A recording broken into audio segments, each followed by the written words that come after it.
They poisoned the obese girl's food to get rid of her. The mountain man made them eat it first. The wind howled through Dusty Ridge like a wounded animal, carrying with it the smell of horse manure, wood smoke, and desperation. It was late October 1887, and the small western town sat crouched beneath the shadow of the Black Elk Mountains, like a guilty secret waiting to be uncovered. Eliza Harrow wiped down the last table at Thompson's diner, her thick arms aching from 12 hours of scrubbing, serving, and enduring. At 23, she carried more weight than most women in town, not just in pounds, but in silent suffering. Her round face, once full of hope, had learned to hide behind a practiced smile that never quite reached her eyes. "You missed a spot, fat girl," sneered Margaret Thompson, the diner owner's wife, pointing a bony finger at an invisible stain. "And you're getting grease on my clean floor just by walking on it." Eliza's cheeks burned, but she said nothing. She never did. What good would it do? The Thompsons owned half the businesses in Dusty Ridge, and their cruelty was as much a part of the town's character as the saloon brawls and Sunday sermons. "Here." Margaret thrust a tin plate wrapped in cloth toward Eliza. "Your dinner. Don't say we don't feed you." Eliza took it with trembling hands, mumbling her thanks. The routine was always the same: work until dark, receive her meager meal, and walk the 3 miles to the ramshackle cabin on the edge of town where she lived alone since her parents died 2 years ago. What Eliza didn't know was that her parents' death had left her something valuable: a 70-acre parcel of land that sat directly in the path of the planned railroad expansion. The Thompson family had discovered this through their connections with the land office, and they'd been plotting for months to acquire it. But Eliza, in her naive trust, had never signed the papers they'd repeatedly pushed in front of her, always finding excuses to read them more carefully first.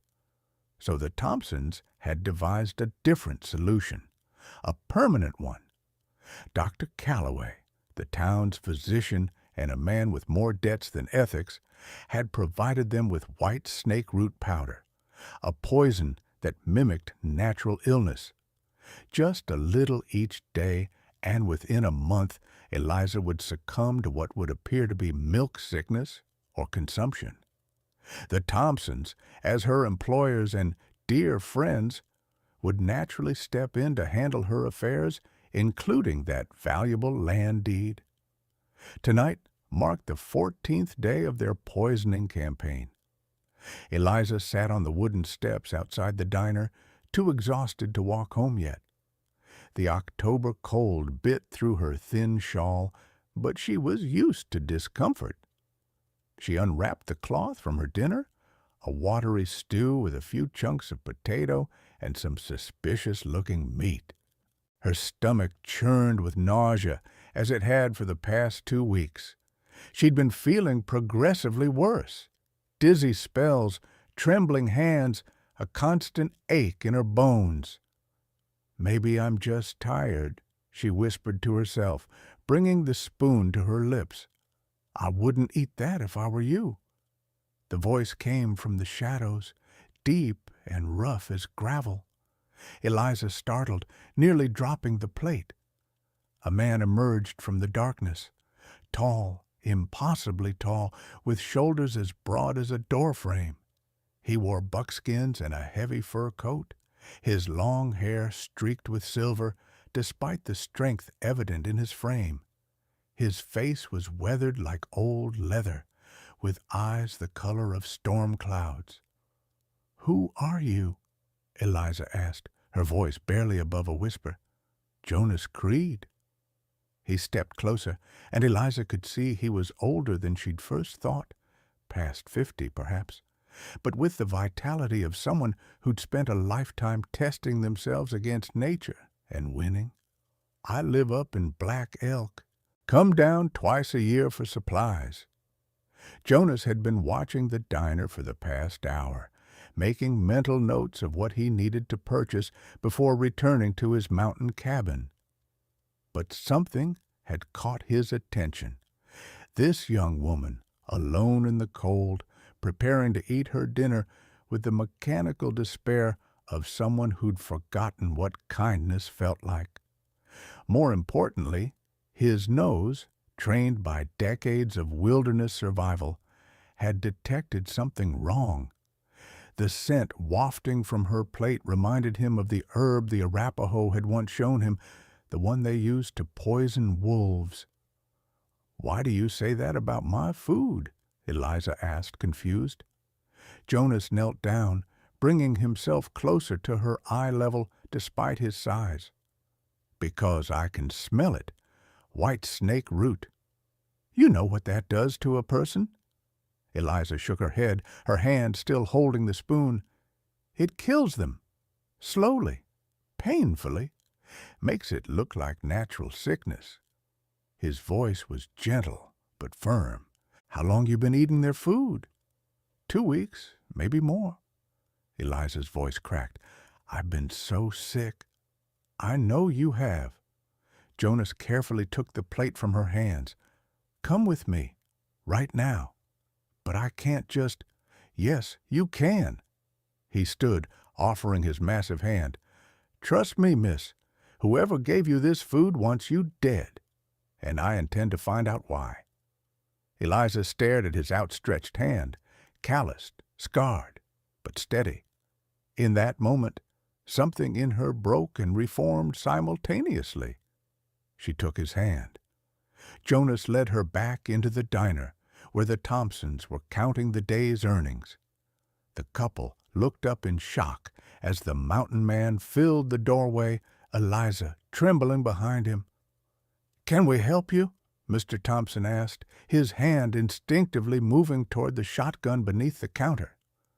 Jonas set the plate down on the counter with deliberate care. "This meal, you prepared it for Miss Harrow?" "Of course," Margaret said, her voice tight. "We always feed our help." "How charitable." Jonas's tone could have frozen boiling water. "Then you won't mind demonstrating how safe it is. Eat it, right now, both of you." The color drained from Margaret's face. "That's absurd. Why would we—" "Because it's poisoned." Jonas's voice dropped to a deadly quiet. "White snake root. I've seen it kill a full-grown bear in 6 minutes. Been used for poison for centuries."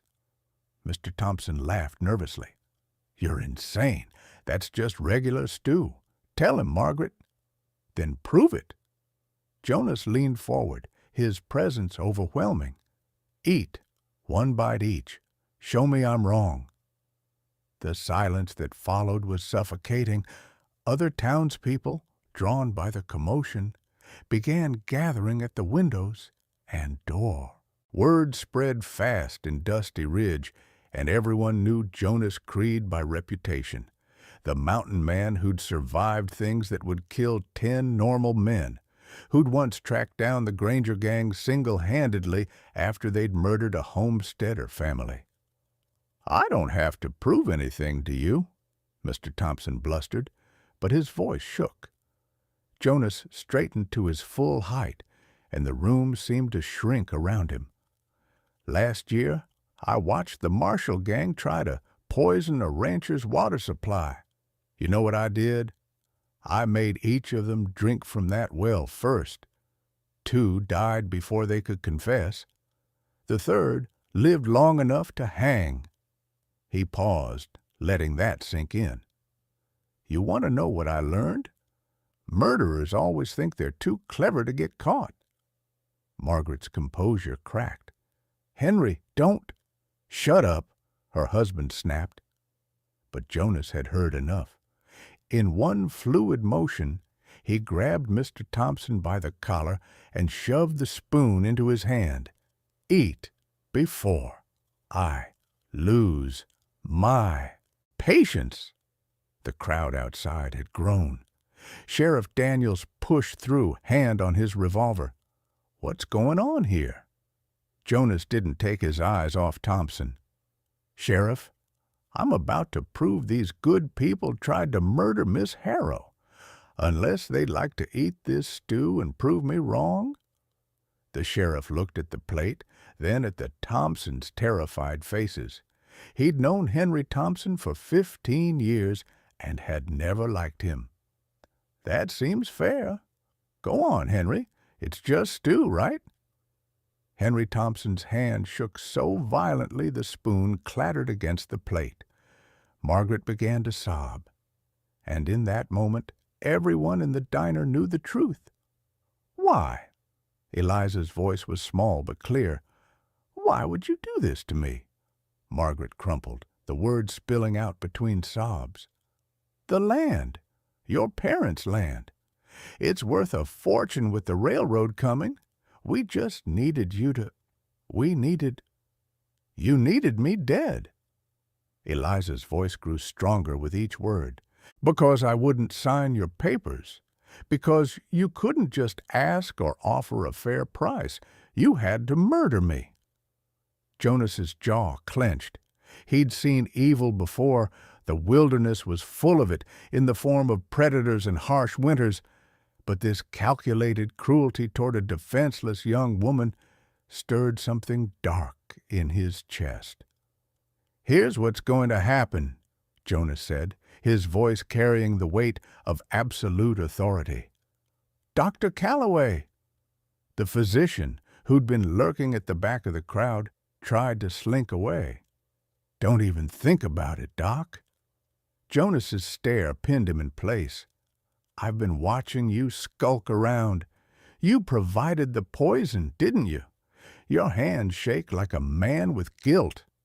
Dr. Calloway's face went ashen.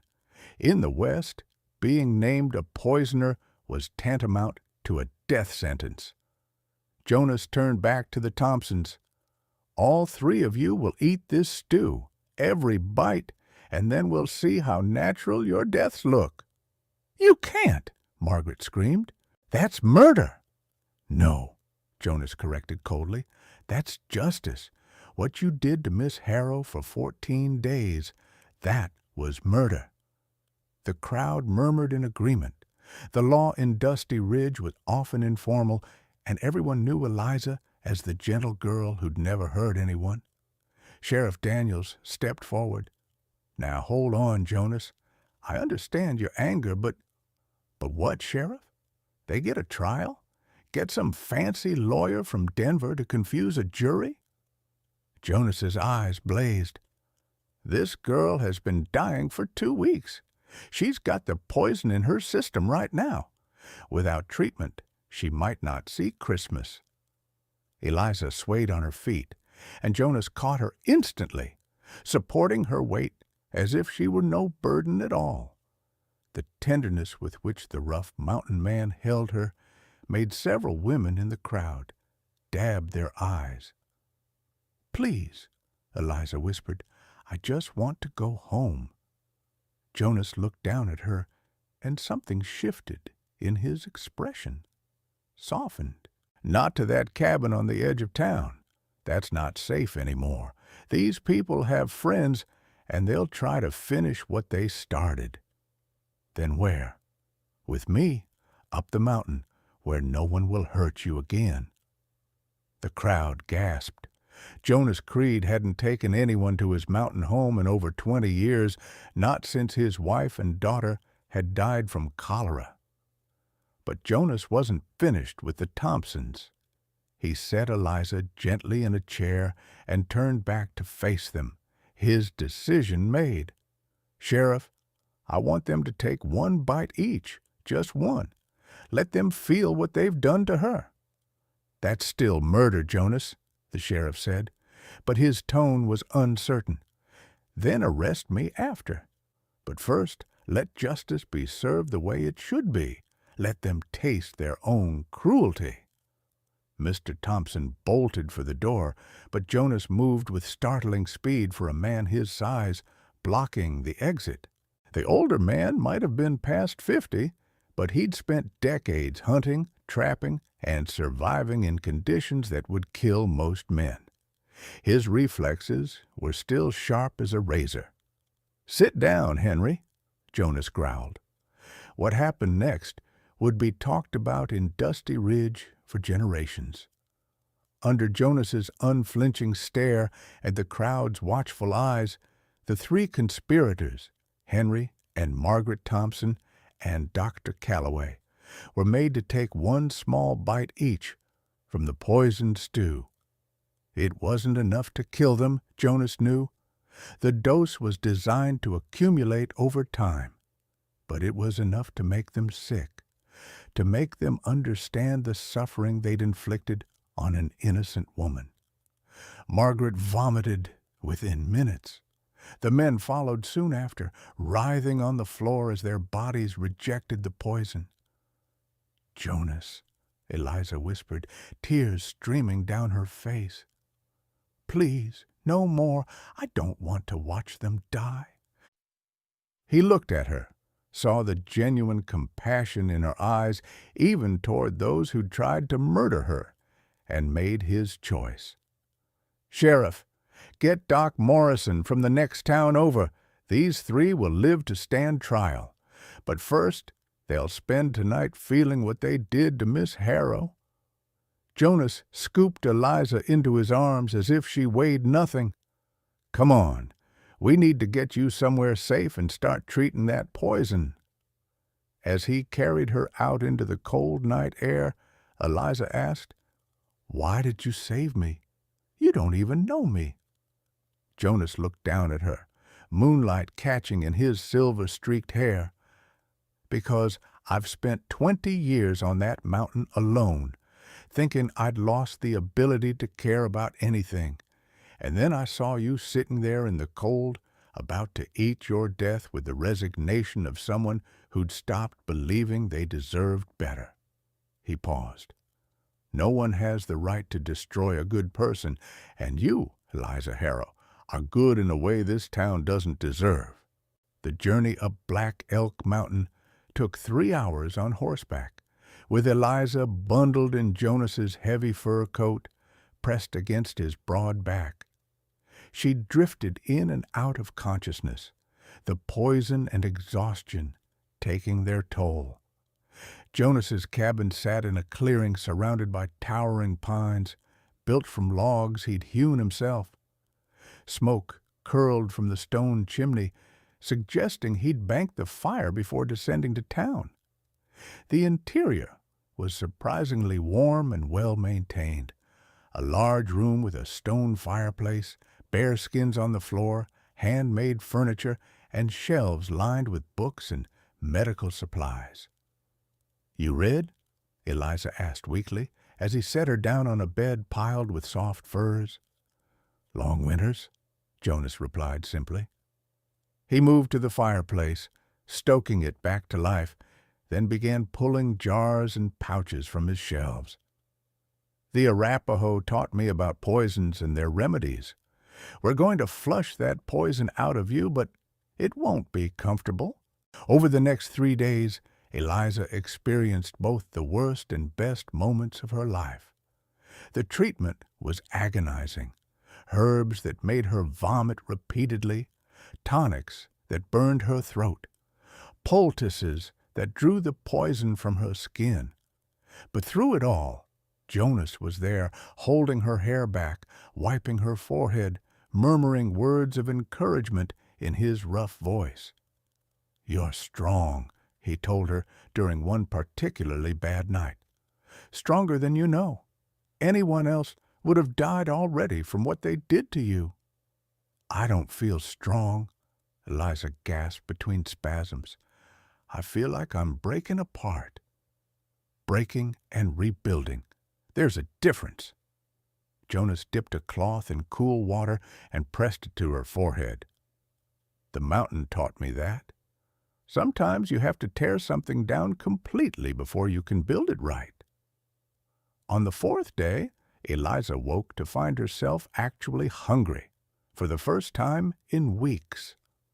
The cabin smelled of frying bacon and coffee. She sat up, still weak, but clearer-headed, and found Jonas cooking breakfast at the stone hearth. "You're a better cook than Mrs. Thompson," Eliza said, surprising herself with the small joke. Jonas turned, and she could have sworn she saw him smile. "Low bar, from what I saw of her cooking. How do you feel?" "Like I've been trampled by horses, but better than yesterday." "Good, you're over the worst of it." He brought her a plate, real food, prepared with care. "Eat slowly." As Eliza ate, she studied her surroundings more carefully. The cabin was meticulously organized with everything in its place. But what caught her attention were the small personal touches: a child's drawing pinned to the wall, faded with age, a woman's shawl hanging on a peg by the door, a rocking chair in the corner that looked well used but currently held only dust. Jonas noticed her gaze. "My wife, Catherine, and my daughter, Rose. Cholera took them in '67. Rose was only 7. "I'm sorry," Eliza said softly. "Been 20 years.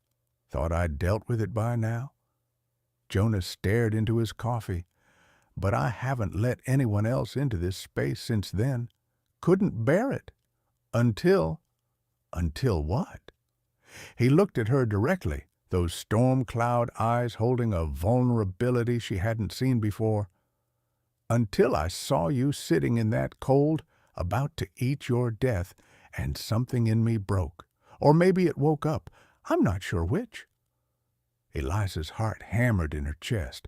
No one had ever looked at her the way Jonas did, as if she was something precious, worth protecting, worth saving. "I don't understand," she whispered. "Why me? I'm not— People don't—" She gestured at herself helplessly. "Look at me." Jonas set down his coffee and moved to sit beside her bed. "I am looking at you. I see a woman who worked herself to exhaustion and still smiled at customers, who was poisoned for 2 weeks and didn't blame the world for it, who even now, after everything they did to you, worried about watching them die." He reached out, hesitating, then gently touched her hand. "Beauty isn't about size, Eliza. It's about the size of your heart. And yours is bigger than anyone's in that whole goddamn town." Tears spilled down Eliza's cheeks.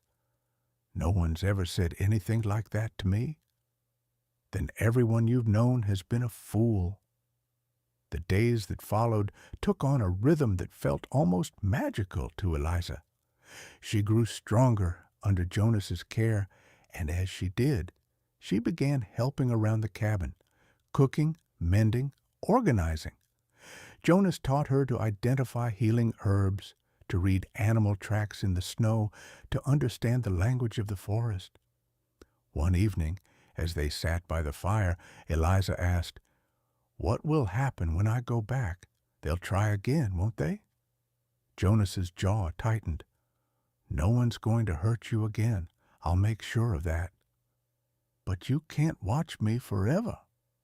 He was quiet for a long moment. "What if I did?" "What?" "Watch you forever. What if—" Jonas struggled with words in a way Eliza had never seen. "What if you stayed here, with me?" Eliza's breath caught. "Jonas, I know it's crazy.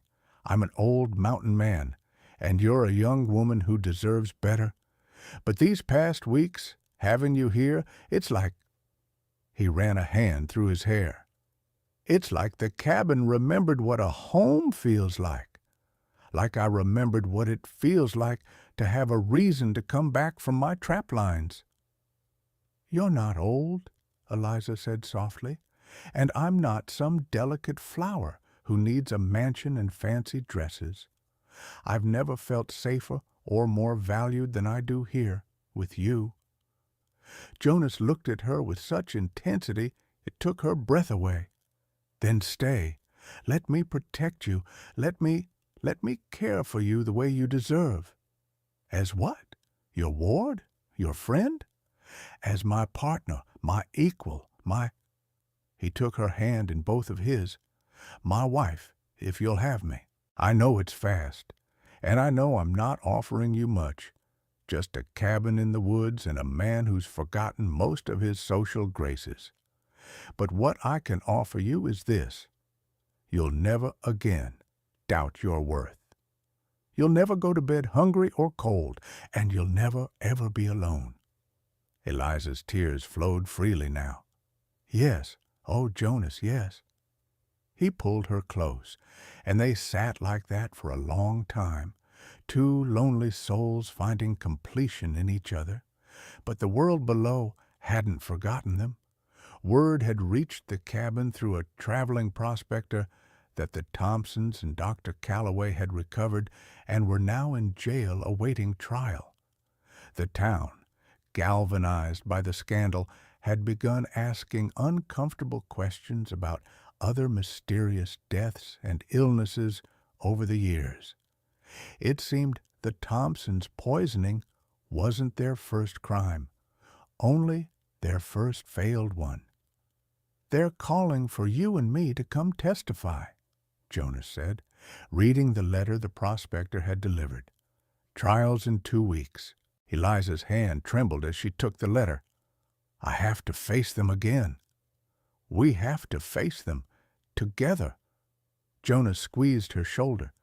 "And when it's over, we're going to reclaim your land, sell it for what it's worth, and use that money to build a proper ranch. Maybe raise horses or cattle, whatever you want." "What I want," Eliza said, "is to never let fear control me again. What I want is to stand in that courtroom and show them they didn't break me, that they made me stronger." Jonas smiled, fierce and proud. "That's my girl." The trial of Henry and Margaret Thompson and Dr. Calloway became the biggest event Dusty Ridge had seen in years. People came from neighboring towns to watch. The courtroom was packed to overflowing when Jonas and Eliza arrived, her hand firmly in his. The sight of them together caused a stir. Eliza, though still recovering, stood straighter than anyone had ever seen her. She wore a simple but clean dress that Jonas had purchased for her, and her hair was arranged neatly. But more than her appearance, it was her demeanor that shocked the townspeople. She no longer hunched her shoulders or kept her eyes down. She walked beside Jonas Creed as an equal, and the mountain man looked at her with such obvious devotion that even the hardest hearts softened. The prosecution presented the evidence: Dr. Calloway's purchase records for white snake root, testimony from other townspeople about the Thompsons' sudden interest in Eliza's land, and the damning fact that all 3 defendants had become violently ill after consuming the very food they'd prepared for Eliza. When it was Eliza's turn to testify, she walked to the stand with her head high. "Miss Harrow," the prosecutor asked, "can you tell the court about your experience working for the Thompsons?" Eliza spoke clearly, describing years of verbal abuse, exploitation, and finally, the systematic poisoning. Her voice didn't waver, not even when Margaret Thompson began to sob dramatically. "Did you know about your land's value?" the defense attorney asked during cross-examination, trying to suggest she'd fabricated the story for money. "No, sir, not until after Mr. Creed saved my life and the Thompsons confessed." Eliza looked directly at the jury. "I would have sold them that land for a fair price if they'd asked honestly. I never cared about being rich. I just wanted to survive." "And now," the attorney pressed, "now that you know what it's worth? Now I want justice, not revenge. Justice. I want them to face consequences for trying to murder me. And I want every other person they've hurt over the years to get justice too." The trial lasted 3 days. In the end, The jury deliberated for less than an hour. Henry and Margaret Thompson were sentenced to 20 years in territorial prison. Dr. Calloway received 15 years and lost his medical license permanently. As the sentences were read, Margaret Thompson screamed at Eliza, "You fat, worthless girl! You've ruined everything!" Jonas half rose from his seat, but Eliza placed a hand on his arm. She turned to face Margaret with perfect calm. "No, Mrs. Thompson, you ruined yourself. I'm just the one who survived." Outside the courthouse, Sheriff Daniels approached them. "Miss Harrow, there's the matter of your land. The paperwork needs sorting, and there are several buyers interested." "Good," Eliza said. "I want to sell it as quickly as possible for fair market value. Jonas and I are going to start a horse ranch up near his cabin." The sheriff raised an eyebrow, but nodded. "Congratulations, then, both of you." Over the next month, Eliza's land sold for an astonishing sum, enough to buy supplies, horses, and build a proper ranch house near Jonas's cabin.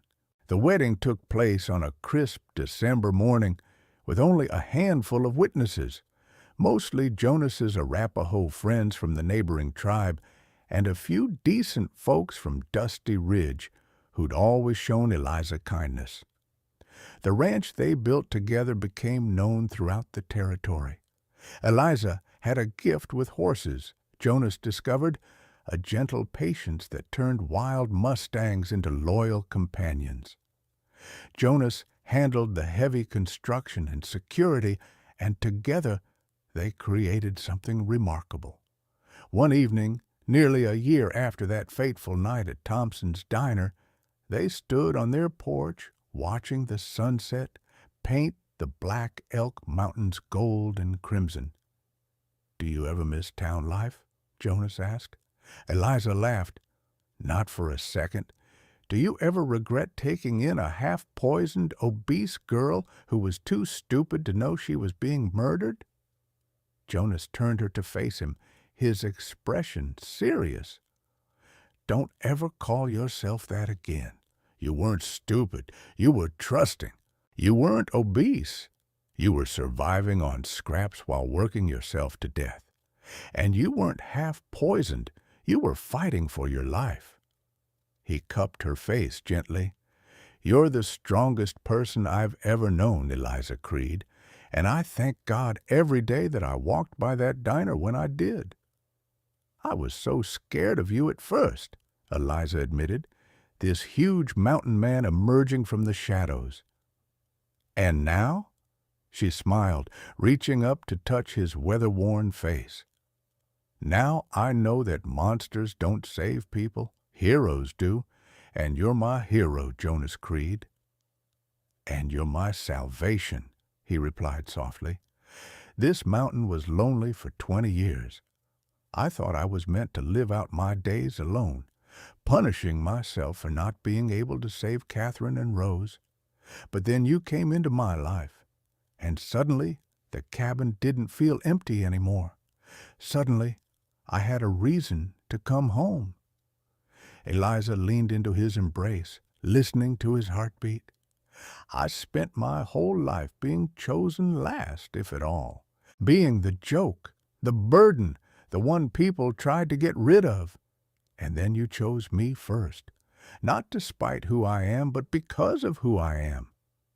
"Not choice, Eliza," Jonas murmured into her hair. "Destiny. The mountain brought you to me because we're supposed to be together, two broken pieces that fit perfectly." As the stars emerged overhead and the coyotes began their evening song, Eliza reflected on the journey that had brought her here.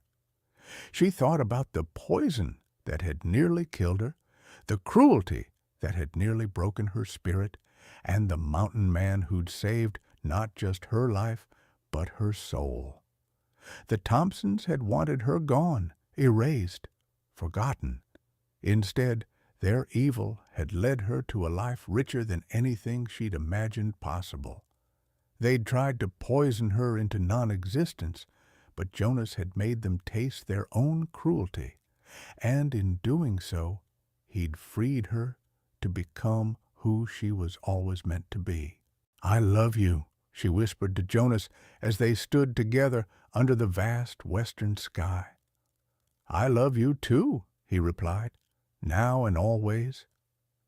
And in that moment, with the mountains at their backs and their ranch spread before them, Eliza Harrow Creed knew she'd finally found her home, not in a place, but in the heart of a man who taught her that true strength wasn't about how much you could endure, but about knowing when to reach for the hand that offered salvation. The story of the poisoned girl and the mountain man who'd made her tormentors eat their own evil became legend in the territory, told and retold around campfires and in saloons. But to Eliza and Jonas, it was simply the beginning of their love story, a tale of darkness transformed into light, of cruelty answered with justice, and of two lonely souls finding completion in each other beneath the endless western sky.